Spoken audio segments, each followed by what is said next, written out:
David Ryshpan from CKUT 90.3 FM here with Sortiesjazznights.com at the Montreal Jazz Festival, the 31st edition kicking off today.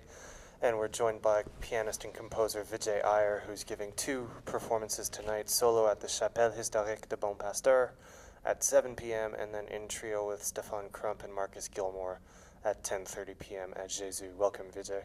Thanks. So you've got a solo piano album coming out soon in August. Right, at the end of August. And that's called Solo. And then your last trio record was called Historicity, which came out last year, which got a lot of awards. You just got a Jazz Journalist Award for that. I was named Musician of the Year by the Jazz Journalists Association, which was a huge surprise and a very great honor. The one thing that strikes me about both of those records is the choice of repertoire and the use of covers in them, because most of your work leading up to those two records were almost exclusively focused on your own compositions or the compositions of your band members in the case of Fieldwork and Raw Materials. So could you talk about how you arrived at your repertoire choices? Well, you know, I've been doing covers on the quartet albums. You know, Blood Sutra had this version of Hey Joe, and Reimagining had a version of Imagine, and Blood Sutra also had a kind of rearrangement of Body and Soul called Habeas Corpus. And Tragicomic had a Bud Powell tune, and it also had a standard called I'm All Smiles. So it's been part of the musical landscape we've been working with for a while. You know, the way it worked with Historicity, it just so happened that we were invited to make a trio album at a time when most of our repertoire had already been recorded and released. So one solution that I thought would be interesting, and this is basically what gave rise to the album Historicity, is that we could kind of bring our language to some other music, which of course is part of the history of this music too. I mean, you know, some of the classic albums, classic recordings from the history of jazz are people kind of reinventing pop songs and songs from the, you know, Tin Pan Alley tradition and so forth. So, you know, in a way, maybe there was a gesture of continuity with the tradition, you know. And at the same time, also with Historicity, I wanted to do covers of artists that I identified with.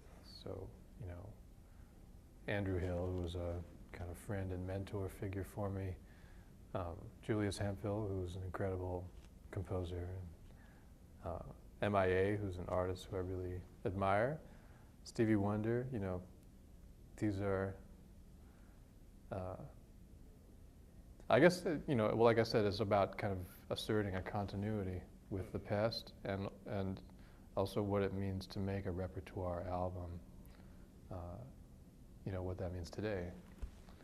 So I guess that's the case with both of these albums. And it's not even that there was some kind of heavy agenda of trying to make a statement, but really that's just the truth of the matter, you know, that there is this continuity between my work and the history of jazz, because you know, I apprenticed with elder musicians, and I learned from listening to recordings of Monk and Coltrane and Bud Powell and Charlie Parker and all that stuff. Right. So it's really not, I think it may seem like a bit of a, it may seem more radical than it is in terms of, you know, internally for me, it feels like the same kind of activity. You know, I'm still making music in the way that I know how.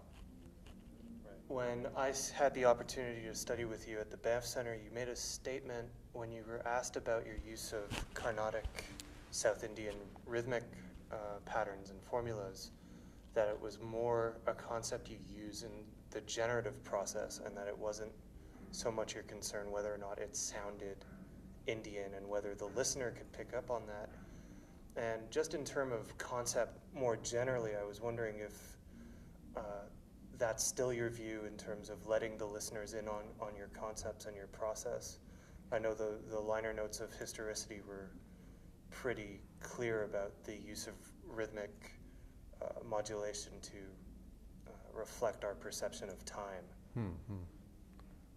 Well, you know, not everybody's interested in those kinds of things. You are, but you're not a typical listener. I mean, there's no such thing as a typical listener, Right. probably. But, you know, when I'm making music, I'm thinking about what it feels like to a listener who doesn't know anything about it, you know. And I'm interested in connecting with those kinds of people, which, so it's not about whether I'm hiding information or not from those people. It's just about what are the actual ways that you connect with people, and it's not actually through all these analytical means, you know. You know, I don't have any secrets as far as the formal techniques and methods that we use to put the music together, but I also don't feel like it needs to be broadcast to people because, you know, musicians are interested, but this music isn't just for musicians. It is for musicians. I like musicians to respond and to connect with it too, but it's for everybody, really. So, does that answer your question, Yes. kind of? Yeah. Okay. Yeah. On a relatively different topic, you've also got another ongoing project. Is it still in progress, this new project with poet and rapper Mike Ladd called Holding Our Own? Holding it Holding down. it down, Mhm. excuse me. Yeah. In fact, I was just on the phone with him yesterday, trying to strategize the rest of the year and how we're going to kind of get into the next steps and move towards finishing it, you know. So this is a project we're doing in collaboration with the project is about young veterans of the current wars that the U.S. is waging in Afghanistan and Iraq. So there's a whole new veterans community in the U.S. that's from the last 9 years, you know. And they're all in their 20s and just face a new kind of predicament and a new sort of, a different kind of, well, there's an indifference, basically. If you look out at the American cultural landscape, it's hard to even tell that we're still at war, you know? So it's not something that enters people's consciousness very much. So we wanted to enter into a kind of creative dialogue with folks in that community and build something with them. So that's underway. We did a sort of first phase of it in February, and we're doing some workshop stuff this summer and in the fall, and then probably we'll be performing a sort of full version of it in January in New York.